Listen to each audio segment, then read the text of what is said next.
മുഖ്യമന്ത്രി കസേരയ്ക്കായി കോൺഗ്രസിൽ നമ്മൾ ഇതുവരെ കാണാത്ത പുതിയ തന്ത്രങ്ങളോ എന്നാണ് ചോദ്യം.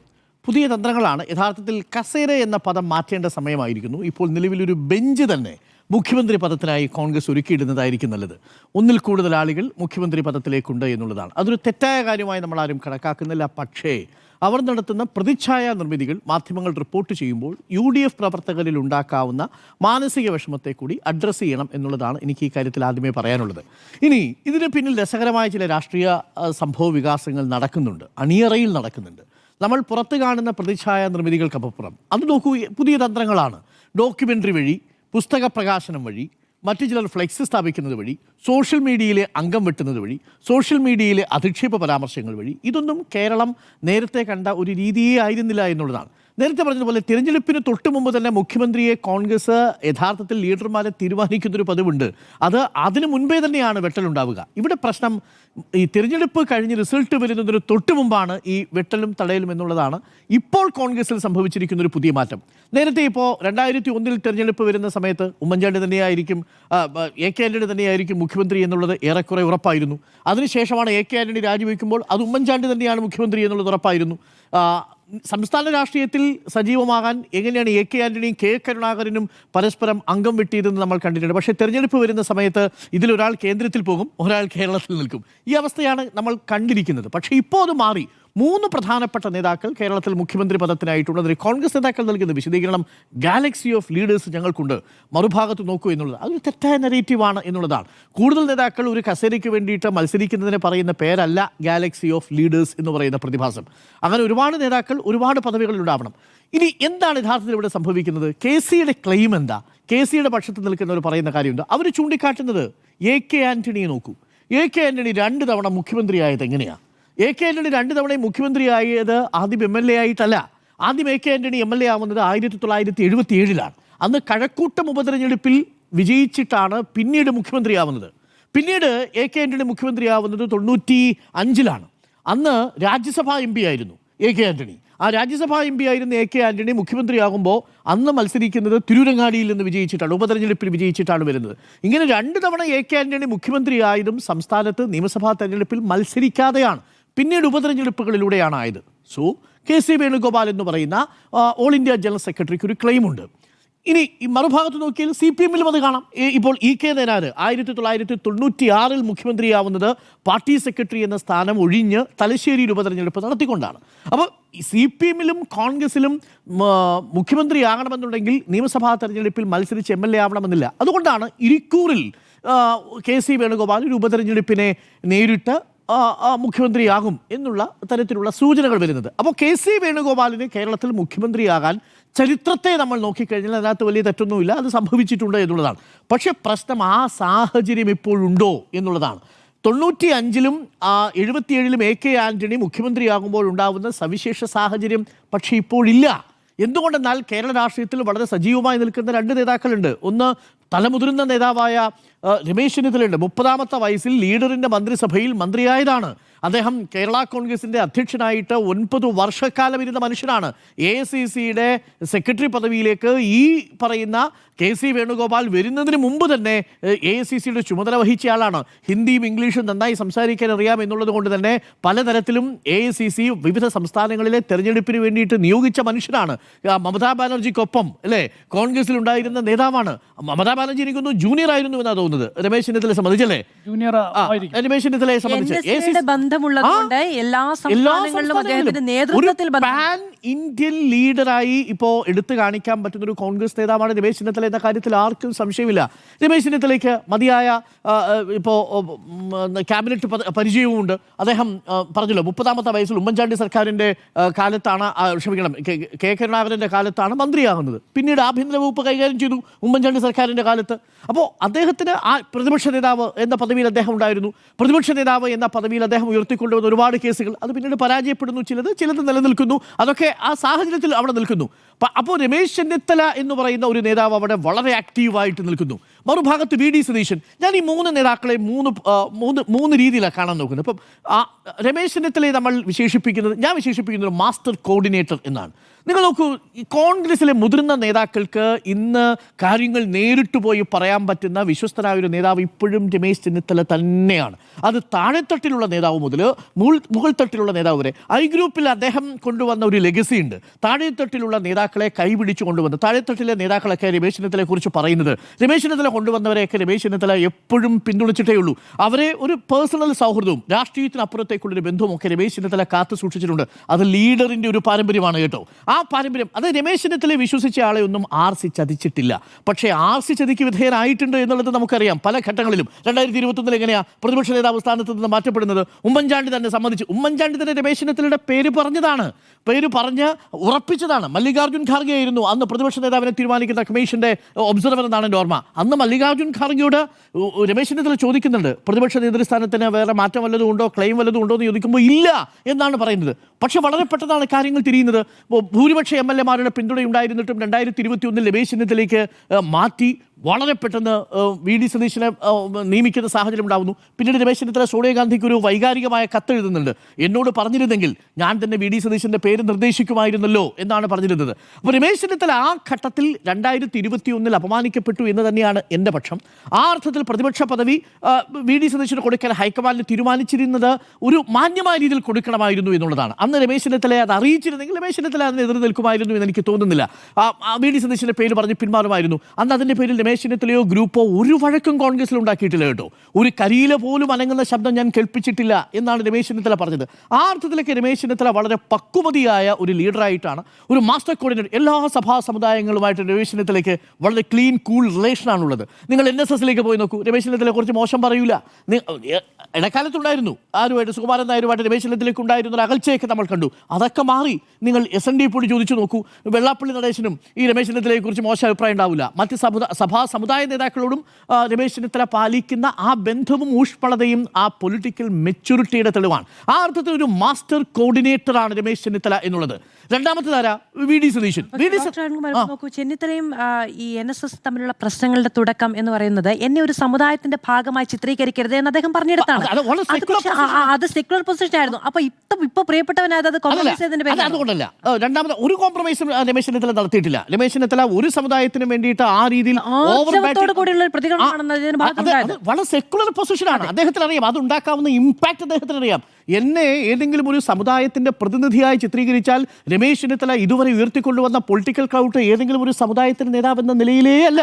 അതൊരു അപകടകരമായ കീഴ്വഴക്കമാണെന്ന് തിരിച്ചറിഞ്ഞുകൊണ്ട് തന്നെയാണ് രമേശ് ചെന്നിത്തല ആർജവത്തോടുകൂടി ആ സ്റ്റേറ്റ്മെന്റ് പറഞ്ഞത്. ഞാൻ കേരളത്തിലെ കോൺഗ്രസിലെ നേതാക്കൾ പറഞ്ഞതിൽ വെച്ച് ഏറ്റവും ആർജവമുള്ള ഒരു സ്റ്റേറ്റ്മെന്റ് ആയിട്ടാണ് മുഴുവൻ. ആലപ്പുഴ ഹരിപ്പാട് പോലൊരു മണ്ഡലം അത്ര സേഫ് മണ്ഡലമൊന്നുമല്ല. ആ മണ്ഡലത്തിൽ വേണമെന്ന് വെച്ചാൽ NSSന് പാലം വലിക്കാനൊക്കെ പറ്റും. പക്ഷേ അവിടെ രമേശ് ചെന്നിത്തലയെ ഒപ്പം നിർത്തിക്കൊണ്ട് ഇക്കുറി നല്ല മത്സരമാണ് ഹരിപ്പാട് നടക്കുന്നത്. BJPയുടെ സന്ദീപ് വചസ്പതിയാണ് അവിടെ മത്സരിക്കുന്നത്. പക്ഷേ അപ്പോഴും ആ നിലപാടിലൊന്നും ഒരു വിട്ടുവീഴ്ചയൊന്നും രമേശ് ചെന്നിത്തല വരുത്തിയിട്ടില്ല എന്നുള്ളതാണ്. ആ അർത്ഥത്തിൽ രമേശ് ചെന്നിത്തല ഒരു മാസ്റ്റർ കോർഡിനേറ്ററാണ്. എല്ലാ സഭാ സമുദായ അംഗങ്ങളുമായിട്ടും ഒരു കോർഡിനേറ്റഡ് ആയിട്ടുള്ള എഫേർട്ടിൽ പോകാൻ പറ്റും. ഒരു ഡിപ്ലോമാറ്റാണ് ഇപ്പോഴും കോൺഗ്രസ്. നമുക്ക് K. സുധാകരനുമായിട്ടും അദ്ദേഹം സംസാരിക്കും, വേണമെങ്കിൽ വി ഡി സതീശനുമായിട്ടും അദ്ദേഹം സംസാരിക്കും, അദ്ദേഹത്തിന് ബെന്നി ബെഹനാനുമായിട്ട് സംസാരിക്കും. അങ്ങനെ എല്ലാ നേതാക്കന്മാരുമായിട്ടും അടുത്ത ഊഷ്മളമായൊരു ബന്ധം നിർത്തുന്ന ഒരു സാഹചര്യം അദ്ദേഹത്തിനുണ്ട്. ഒരു മാസ്റ്റർ കോർഡിനേറ്ററാണ്. ഇനി വി ഡി സതീശൻ്റെ കാര്യമാണെങ്കിലോ, വി ഡി സതീശൻ നമുക്ക് തള്ളിക്കളയാനേ പറ്റില്ല. സഭയ്ക്കുള്ളിലും സഭയ്ക്ക് പുറത്തും ഒരു പോരാളിയായിട്ട് തന്നെ നിന്നയാളാണ്, പടനയിച്ചയാളാണ്. ഇല്ലാത്ത ആയുധങ്ങളെല്ലാം കൊണ്ടുവന്ന് പോരാടി എന്നുകൂടി വേണമെങ്കിൽ പറയാം. കാരണം അതല്ലാതെ വേറെ നിവൃത്തിയില്ല. ഈ സർക്കാരിനെതിരെ വെൽഫെയർ മെഷേഴ്സ് എടുത്തു നിൽക്കുന്ന സർക്കാരിനെതിരെ ഭരണവിരുദ്ധ വികാരം ഉണ്ടാക്കുക എന്നൊരു ചുമതലയായിരുന്നു യഥാർത്ഥത്തിൽ വി ഡി സതീശനിൽ അർപ്പിതമായിരുന്നത്. വി ഡി സതീശൻ സഭയിൽ അത് ചെയ്തു. സഭയിൽ നമ്മൾ തന്നെ വിമർശിച്ചിട്ടുണ്ട്, വി ഡി സതീശൻ്റെ നിലപാട് ശരിയല്ല. പക്ഷേ വി ഡി സതീശൻ തന്നിൽ നിക്ഷിപ്തമായിരിക്കുന്ന കർത്തവ്യം പാർട്ടിക്ക് വേണ്ടി ഉപയോഗിച്ചു എന്നുള്ളതാണ്. പാർട്ടിക്ക് വേണ്ടി സഭയ്ക്കുള്ളിലും സഭയ്ക്ക് പുറത്തും പോരാടി. അപ്പോൾ ഒരു പടനായകന്റെ റോളായിരുന്നു, ഒരു സേനാധിപന്റെ റോളായിരുന്നു യഥാർത്ഥത്തിൽ ഉണ്ടായിരുന്നത് വി ഡി സതീശന്. ഒരു കോർഡിനേറ്ററുടെ റോളായിരുന്നു രമേശ് ചെന്നിത്തലയ്ക്ക് ഉണ്ടായിരുന്നത്. KC വേണുഗോപാലിനോ? KC വേണുഗോപാലിന്റെ കാര്യത്തിൽ KC വേണുഗോപാൽ ഫണ്ട് റൈസറാണ്. ഈ തെരഞ്ഞെടുപ്പിൽ ഏറ്റവും പ്രധാനപ്പെട്ട ഫണ്ട് റൈസറാണ് KC വേണുഗോപാൽ. ഒരു സംശയവും വേണ്ട. വിവിധ സംസ്ഥാനങ്ങളിൽ നിന്ന്, വിശിഷ്യ തെലങ്കാനയിൽ നിന്ന് പണം കേരളത്തിലേക്ക് കൊണ്ടുവന്നു. തെരഞ്ഞെടുപ്പിൽ 9 ദിവസമാണ് വി ഡി സതീശൻ അദ്ദേഹത്തിന്റെ മണ്ഡലത്തിൽ ചെലവഴിച്ചു 9 ദിവസം. ആകെ പ്രചരണത്തിനുണ്ടായിരുന്ന 20 ദിവസം. അതിൽ 9 ദിവസം വി ഡി സതീശൻ ഇവിടെ സ്വന്തം മണ്ഡലത്തിൽ മത്സരം കൊടുത്തിരുന്നു. 12 ദിവസം ചെന്നിത്തല അദ്ദേഹത്തിന്റെ സ്വന്തം മണ്ഡലത്തിൽ മത്സരം കൊടുത്തിരുന്നു. സണ്ണി ജോസഫാണ് മുഴുവൻ. ഇതാണ് അതാത് മണ്ഡലങ്ങളിൽ മത്സരം കളിക്കുന്ന സാഹചര്യത്തിൽ ആദ്യം ആ മണ്ഡലത്തിൽ ജയിച്ചു വരിക എന്നുള്ളത് വളരെ പ്രധാനപ്പെട്ട കാര്യമാണ്. മറ്റൊരു കാര്യമുണ്ട്, എന്താ അറിയാമോ, അതായത് ഉമ്മൻചാണ്ടിയും രമേശ് ചെന്നിത്തലയും ഒക്കെ ഈ പറയുന്ന KSU NSA പശ്ചാത്തലത്തിൽ ഉയർന്നു വന്ന നേതാക്കളാണ്. വി ഡി സതീശൻ അങ്ങനെ ഒരാളല്ല. ആകെയുള്ള ഒരു പാരമ്പര്യം എന്ന് പറയുന്നത് ഇപ്പോ MG കോളേജിലെ MG യൂണിവേഴ്സിറ്റിയുടെ ചെയർമാൻ ആയിരുന്നു. അപ്പൊ ഈ പറവൂർ എന്ന് പറയുന്ന മണ്ഡലം അദ്ദേഹത്തിന് കിട്ടിയ മണ്ഡലമാണ്. അവിടെ അദ്ദേഹത്തിന് ഈ പറയുന്ന അപ്പൊ സേഫ് അല്ല. ഇപ്പൊ പിണറായി വിജയൻ ഒരു സേഫ് മണ്ഡലമുണ്ട്, അത് പാർട്ടി കോട്ടയാണ്. ഉമ്മൻചാണ്ടിക്ക് പുതുപ്പള്ളി എന്ന് പറയുന്ന ഒരു മണ്ഡലം ഉണ്ടായിരുന്നു. രമേശ് ചെന്നിത്തലയ്ക്ക് ഹരിപ്പാട് എന്ന് പറയുന്ന മണ്ഡലം അവിടെ ഉണ്ട്. വി ഡി സതീശൻ അങ്ങനെ ഒരാളല്ല. അങ്ങനെ സേഫായ ഒരു മണ്ഡലത്തിൽ നിന്ന് കളിക്കുന്ന ഒരാളല്ല സതീശൻ എന്നുള്ളതുകൊണ്ട് അവിടെ നിൽക്കണം എന്നതാണ് അദ്ദേഹത്തിന് യാഥാർത്ഥ്യം കൂടെ നമ്മൾ മനസ്സിലാക്കണം. ആ മത്സരം അവിടെ ഉണ്ടായിരുന്നു, പക്ഷെ അപ്പോഴും സാധ്യമായെടുത്ത് പോയി. പക്ഷെ അദ്ദേഹത്തിന് ഇത്തവണത്തെ പുതിയ യാത്ര മറ്റ് യാത്രകളിൽ നിന്ന് കുറച്ചുകൂടി ക്രൗഡ് പുള്ളിംഗ് ആയിരുന്നു. അക്കാര്യത്തിൽ നിന്ന് ഒരു സംശയമില്ല. അപ്പോൾ ആ അർത്ഥത്തിൽ ഞാൻ നേരത്തെ സൂചിപ്പിച്ചതുപോലെ സഭയ്ക്കുള്ളിലും സഭയ്ക്ക് പുറത്തും ഒരു പടനായകൻ എന്നൊരു ഇമേജ് വി ഡി സതീശൻ സൃഷ്ടിച്ചിട്ടുണ്ട് എന്നുള്ളതാണ്. ഒരു ഫൈറ്ററാണ്. മൂന്നാമത്തത് ഇപ്പൊ നമ്മൾ പറഞ്ഞ കെ സി വേണുഗോപാൽ ഒരു ഫണ്ട് റൈസർ മാത്രമായിരുന്നില്ല, ഒരു ക്രൈസിസ് മാനേജർ കൂടിയായിരുന്നു. ഈ തെരഞ്ഞെടുപ്പിലെ ഏറ്റവും പ്രധാനപ്പെട്ട കീറാമുട്ടിയായത് സ്ഥാനാർത്ഥി നിർണയമാണ്. ആ സ്ഥാനാർത്ഥി നിർണയത്തിലെല്ലാം പിണങ്ങി നിന്ന നേതാക്കളെ, വിമത ശബ്ദങ്ങളെ ഏറ്റവും കൂടുതൽ ഹാൻഡിൽ ചെയ്ത നേതാവാണ് കെ സി വേണുഗോപാലാണ്. എന്താ ഇവരെ വിളിച്ചു പറഞ്ഞത്? മുതിർന്ന നേതാക്കളിലും യുവാക്കളെയും വിളിച്ചു പറഞ്ഞത്. ഇപ്പൊ സഞ്ജയ് ഖാനെ പുനലൂരിൽ വിളിച്ച് അനുനയിപ്പിക്കുന്ന ദൃശ്യം നമ്മൾ കണ്ടതാണ്. തോളിൽ കൈയിട്ട് സഞ്ജയ് ഖാനോട് പറഞ്ഞത് എന്താണെന്ന് നമുക്ക് ഊഹിക്കാൻ പറ്റും. വിഷമിക്കേണ്ട, നമ്മുടെ പാർട്ടി അധികാരത്തിൽ വരികയല്ലേ, നിങ്ങൾക്കെല്ലാം അർഹിക്കുന്ന സ്ഥാനങ്ങൾ കിട്ടും എന്നതാണ് ഇവർക്ക് കൊടുത്തിരിക്കുന്ന കോംപ്രമൈസ്. അത് വി ഡി സതീശൻ പറഞ്ഞാൽ ജനങ്ങൾ വിശ്വസിക്കൂല, അതായത് ഈ നേതാക്കൾ വിശ്വസിക്കൂല. രമേശ് ചെന്നിത്തല പറഞ്ഞാലും അത് രമേശ് ചെന്നിത്തലയ്ക്ക് ആദ്യം മുഖ്യമന്ത്രി സ്ഥാനം കിട്ടുമോ എന്നുള്ളത് അറിഞ്ഞിട്ടല്ലേ രമേശ് ചെന്നിത്തല കൊടുക്കുന്ന ഉറപ്പ് വിശ്വസിക്കാൻ പറ്റൂ.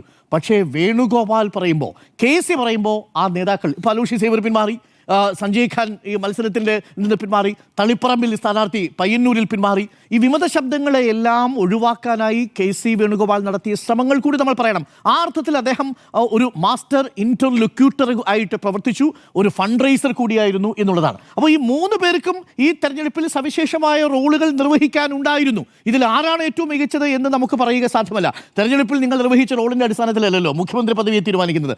അതിന് പക്വത ഒരു പ്രധാനപ്പെട്ട ഘടകമാണ്. സഭാ സമുദായ നേതാക്കളുമായിട്ടും ഒപ്പം പാർട്ടി പ്രവർത്തകരുമായിട്ടുള്ള ഒരു ബന്ധം വളരെ പ്രധാനപ്പെട്ട കാര്യമാണ്.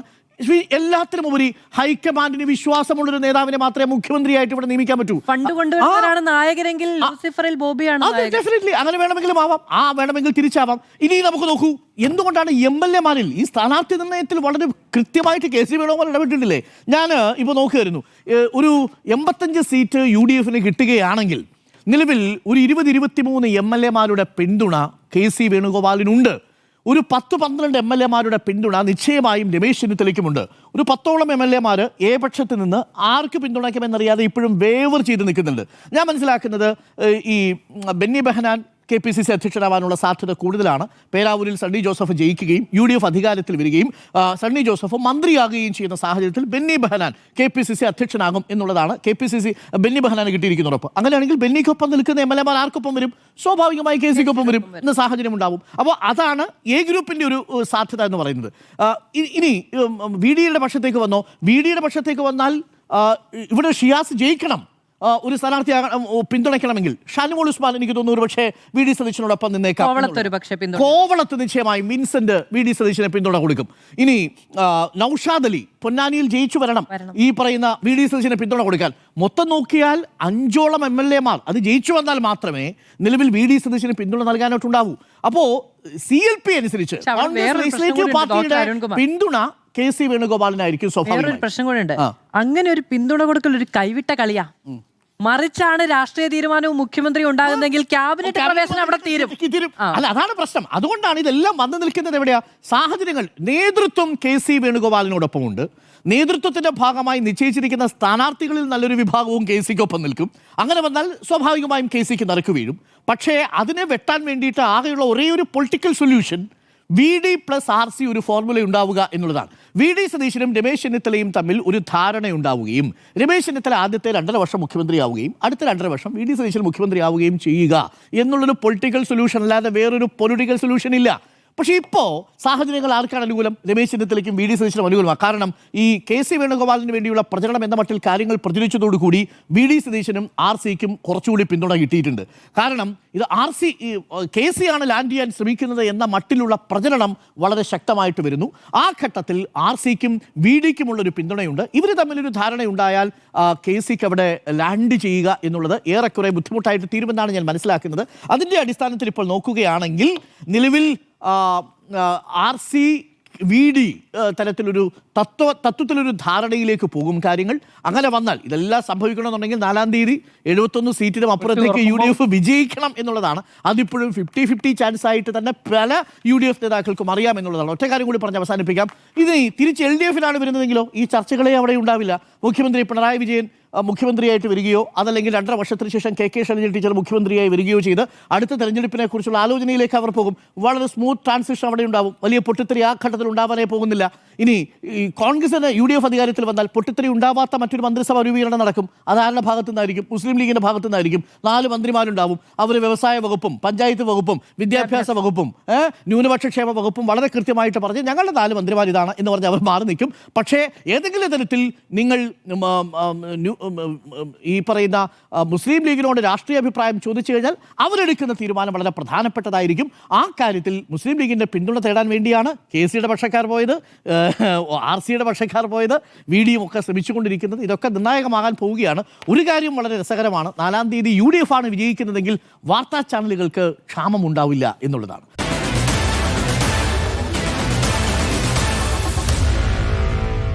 Meet the editors.